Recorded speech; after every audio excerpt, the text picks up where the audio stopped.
All right. Well, I feel tremendously privileged. It's also a tremendous challenge to introduce this book. In fact, when I was asked to do this, at first I said no. And the reason why I was asked to do it is because we were organizing debating matters in Berlin.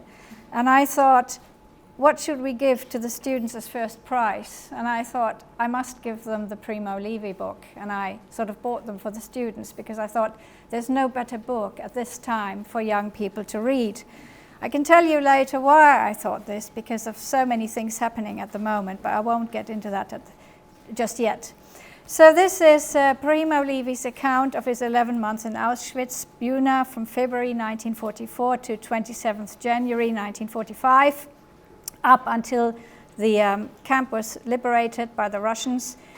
It's important to remember he was only 25 years old when he wrote it, which is an immense feat, I find, for somebody of that age.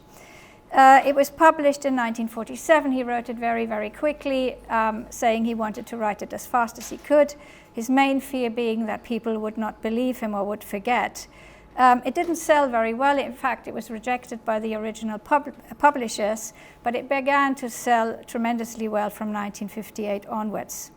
He says he wrote this book as a witness. That's quite important. He mentions that several times. He says, I'm not a judge, I'm a witness.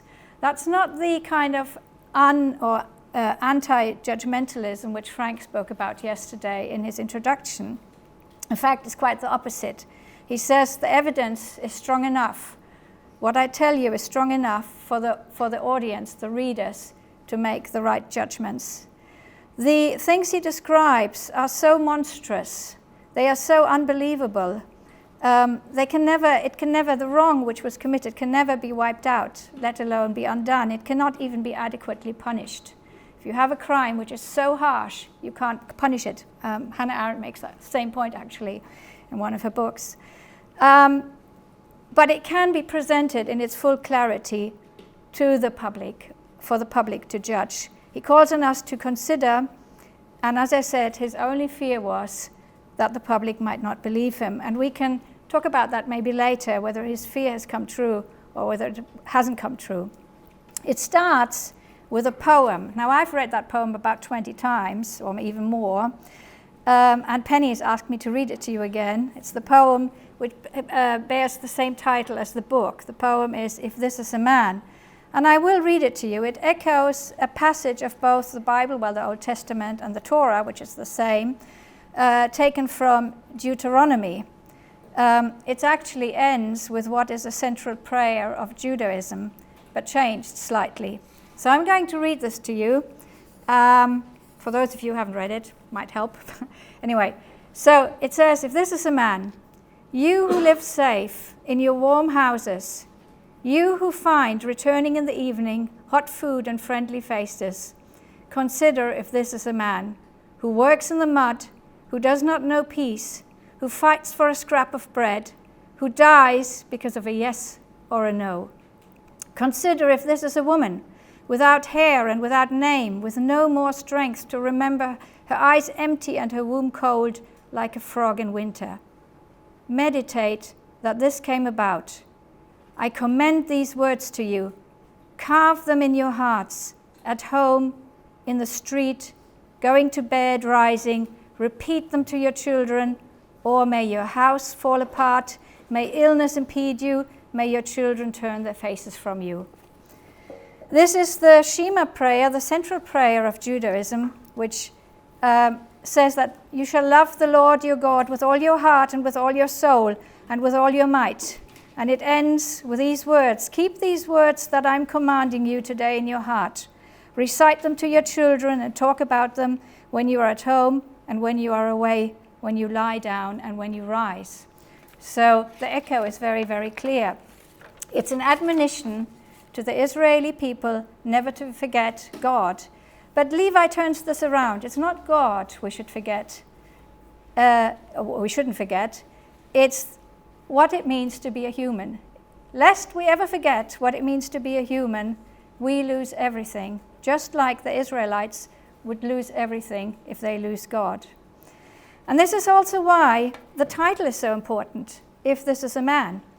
It wasn't easily chosen. So Primo Levi chose it in the last moment, he says, because originally he wanted to choose the title The Drowned and the Saved, which is an allusion to a line from Dante's Inferno. And tellingly and sadly, the title in the 1993 edition, an American edition, has been changed to Surviving in Auschwitz. You can almost see it put up in one of these kind of self-help shelves. People saying, it'll tell you how you can survive Auschwitz. That's where we've gotten to. That's the kind of nonsense we're confronted with. There's actually Philip Roth, the late American writer, who highlights the importance of the title. And he actually wrote to Primo Levi at the time, sort of mentioning Primo Levi's profession, which is a chemist. And he wrote to him, this is a quote, "The description and analysis of your atrocious memories of Auschwitz is governed very precisely by a quantitative concern for the ways in which a man can be transformed or broken down, like a substance decomposing in a chemical reaction." And that's exactly what the book is about. It's the question, how far can man go? And also, what was the Holocaust about? We know the impositions of the Lager, as he calls them, were in fact impossible to bear.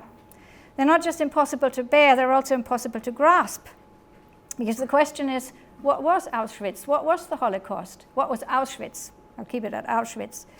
Because, yes, it was an extermination camp, but it wasn't only that. Because to kill people, you wouldn't have needed the whole, all the huts, the work, killing people through work. You could have just killed them. But they didn't want to do that. It wasn't a labor camp either, because there was no meaningful labor done in this camp. And why would they kill people if it was a labor camp? It doesn't make any sense. So Levi, he puts it to the point. He says, these were huge biological and social experiments.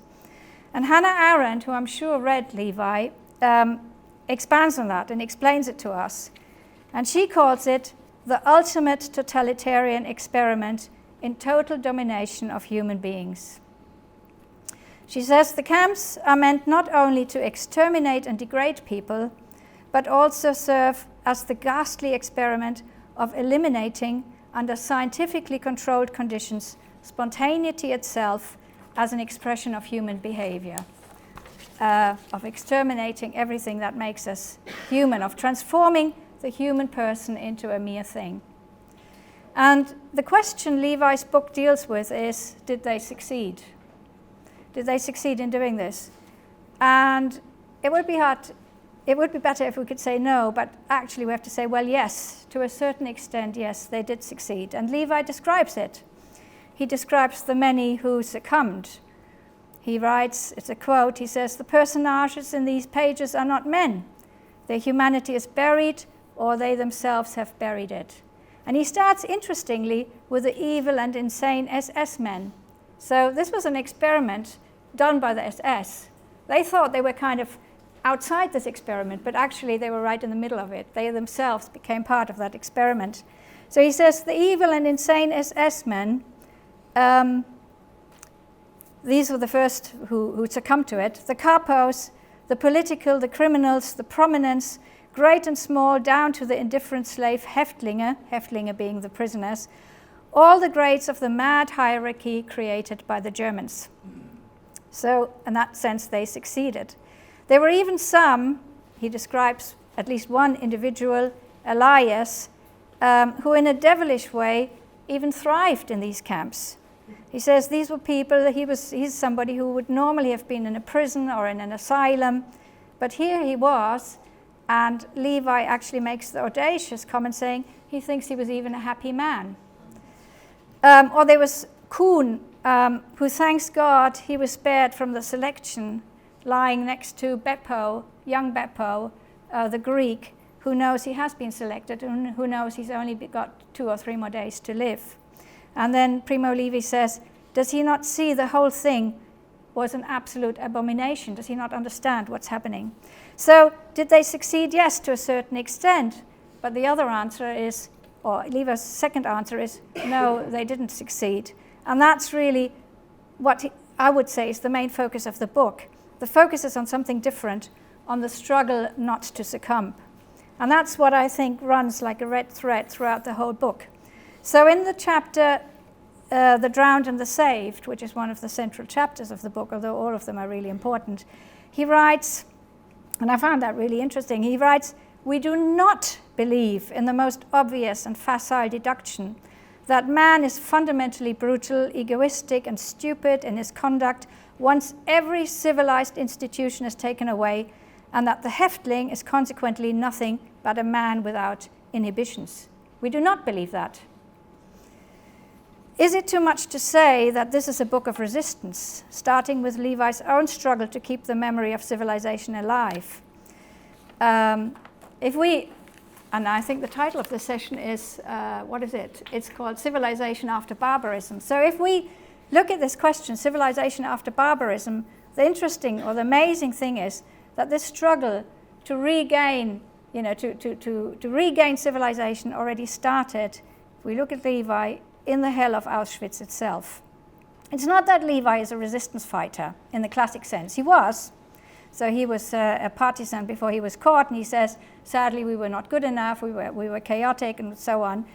It was impossible to keep up that resistance. But he's actually quite honest about the objective physical and psychological limitations imposed on him.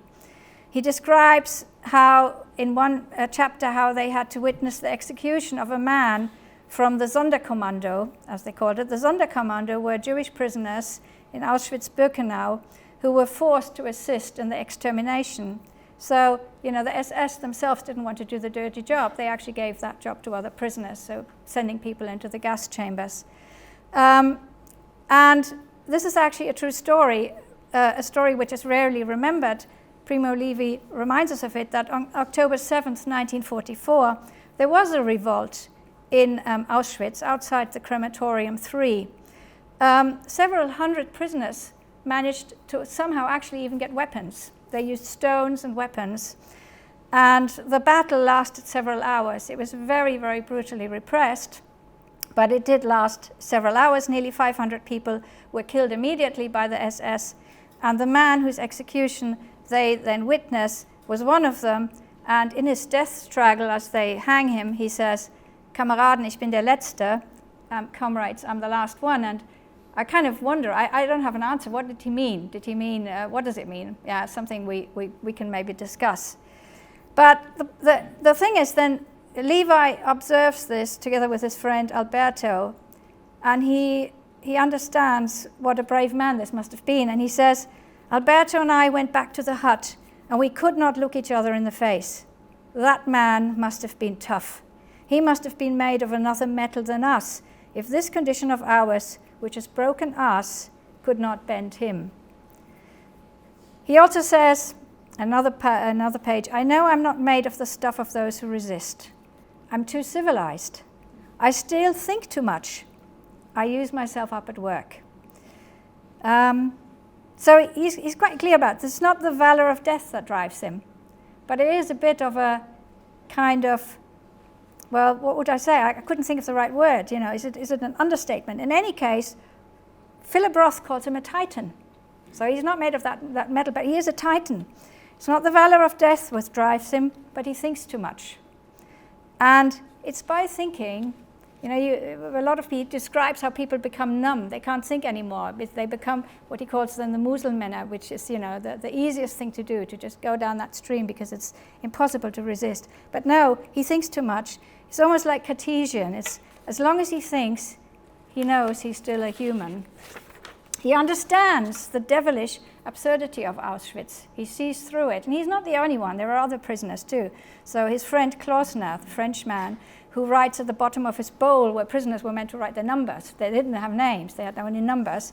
He writes at the bottom of his bowl, "Ne pas chercher à comprendre." Don't even try to understand. Or he says, another point, the wisdom of us Häftlinge, of older Häftlinge, our wisdom lay in not trying to understand. There was nothing to understand in that sense. There was nothing rational about Auschwitz.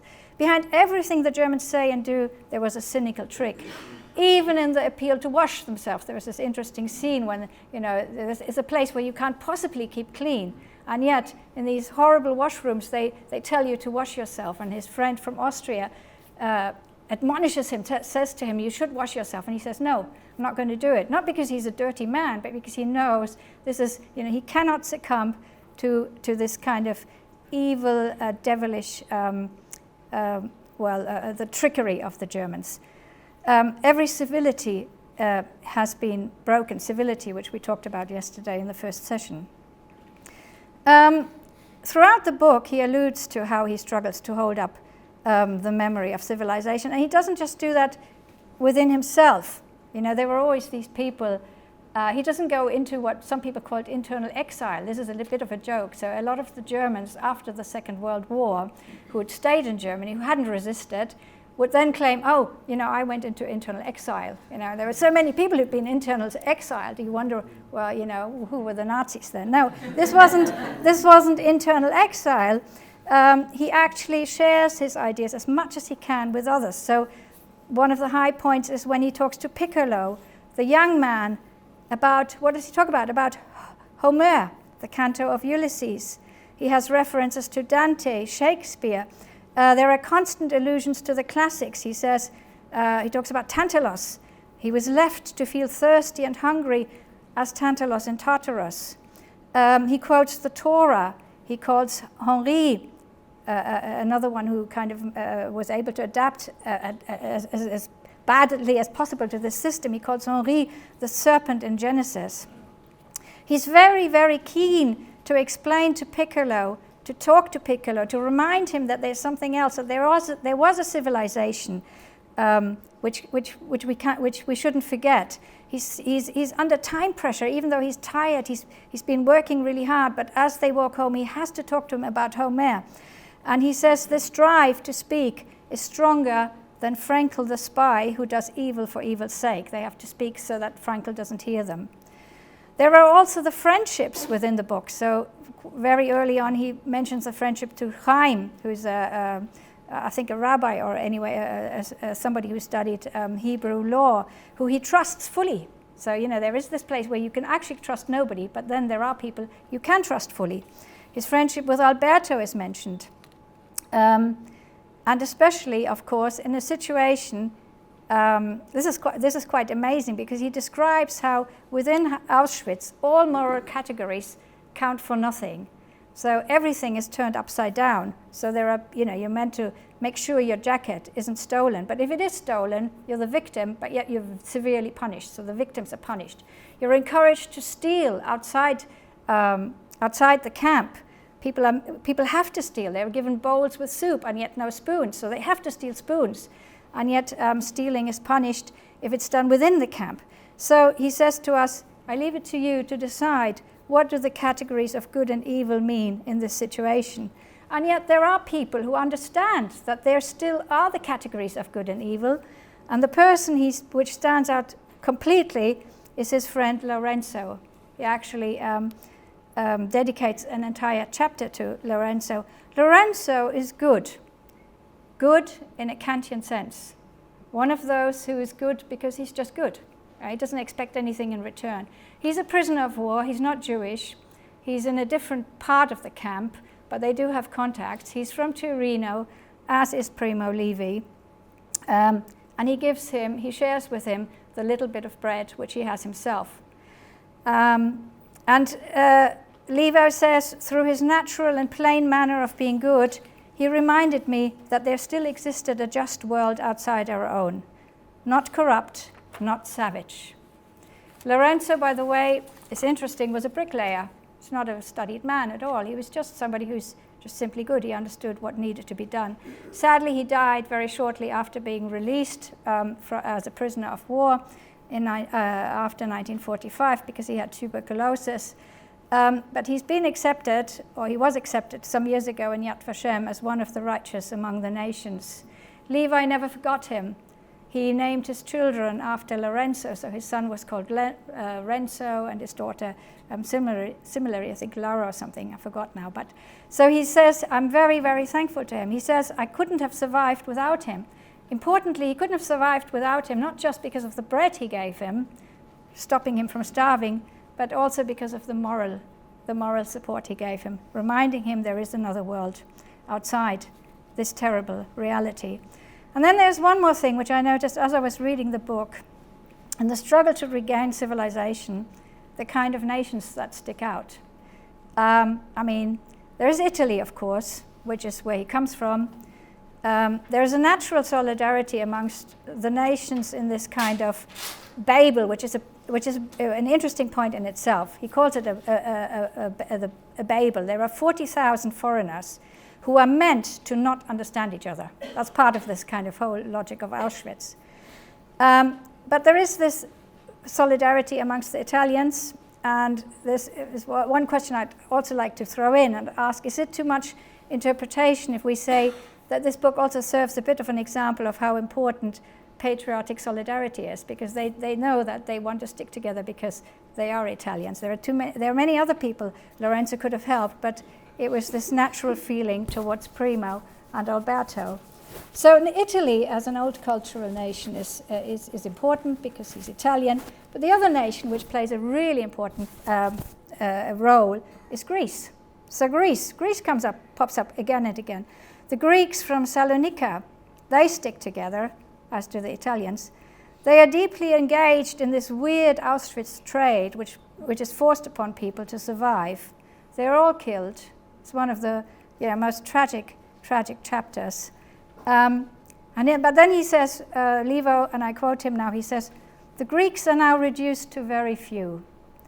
Their numerous activities are the repositories of a concrete, mundane, conscious wisdom in which the tradition of all the Mediterranean civilizations blend together." So these are the repositories of civilization, the Greeks. And then the third country which sticks out is France. France, which is his friend Klausner, and later on in the chapter Charles. They are courageous and robust. They're also a bit newer in the camp. They haven't yet been as worn out. The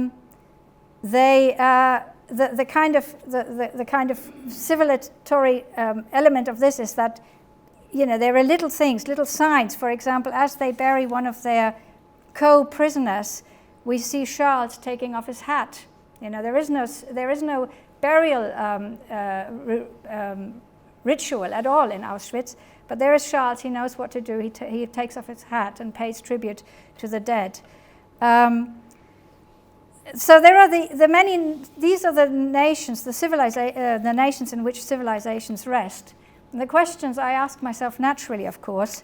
I don't feel any microaggression, by the way, having to do this as a German. But the question I do ask myself is, what about the Germans?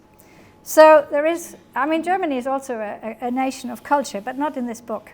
And that's the whole tragedy he describes, the tragedy of Germany succumbing to barbarism. And the best person the best example, or the person which personifies this, is Dr. Panwitz, a chemist, like Levi himself. There could have been, you might imagine, for a second when you read that chapter of how he kind of applies with Dr. Panwitz to be the chemist in Buna, and probably Primo Levi is the much better chemist. He had summa cum laude after his exam and everything, but then he has to go there and he grovels, and Dr. Panwitz sits there with his clean fingernails, and you think maybe there is a common ground they can find, these two men. They've read the same books. Levi has so suddenly something. It's almost as if the sun rises for a minute, because he sees the books which he's read during his studies in Dr. Panwitz's on Dr. Panwitz's shelf. And yet, he says, "I see myself like Oedipus before the Sphinx." There is no common ground. Why not? Because Dr. Panwitz looks at him. This is not a conversation from man to man, Levi writes. Panwitz instead looks at him as, I quote, "a species whom it is opportune to suppress." He's blinded by racism and anti-Semitism. And the same thing, the kind of shallowness of Germany at that time, the German ideology, is also reflected in the secretaries sitting there filing their fingernails and talking how fast the year had gone by and complaining that it's Christmas soon. So no sense of what is happening. People who have truly, honestly lost their humanity. The book ends on a very dark note. He says, and I quote, "We lay in a world of death and phantoms. The last trace of civilization had vanished around and inside us. The work of bestial degradation begun by the victorious Germans had been carried to its conclusion by the Germans in defeat."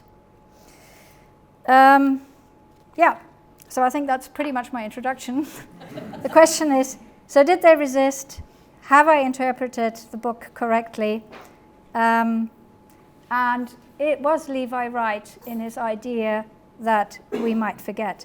I think it's important. The reason, okay, maybe I can say one more thing. The reason why I thought every young German must read this book is because German students are being taught the Holocaust, front and back at school, and yet they learn nothing or very little about it. So there are books which are being read. I was kind of working with, I teach myself, I was working with a young German student who had to read a book about Auschwitz, which was a bit like The Boy in the Striped Pajamas, which was a completely fictional story, sentimental schmaltz. And I was it wasn't bad to read, but I was sort of saying to myself, why are they reading this? Then I had another experience, which was a relatively young boy who said to me, look here, I kind of said something about Auschwitz and the Holocaust and whatever. And then he said, but to be honest, what the Americans did with the Indians, that's not different to what the Germans did to the Jews. And I was so shocked. I was so taken aback by it. I thought, how can anybody say this? And I thought, you must read Primo Levi. You would never, ever have such nonsensical ideas if you'd read Primo Levi. And I asked myself, why is it that German schools are not reading it? Nobody. I don't think any German student would be asked to read it. Maybe I'm wrong. I hope I'm wrong. But what is it? Why is it that we have and that we're running the danger of forgetting Auschwitz? So that brings me back to my Shema prayer. Meditate that this came about. I commend these words to you. Carve them in your hearts, at home, in the street, going to bed, rising. Repeat them to your children. Thank you.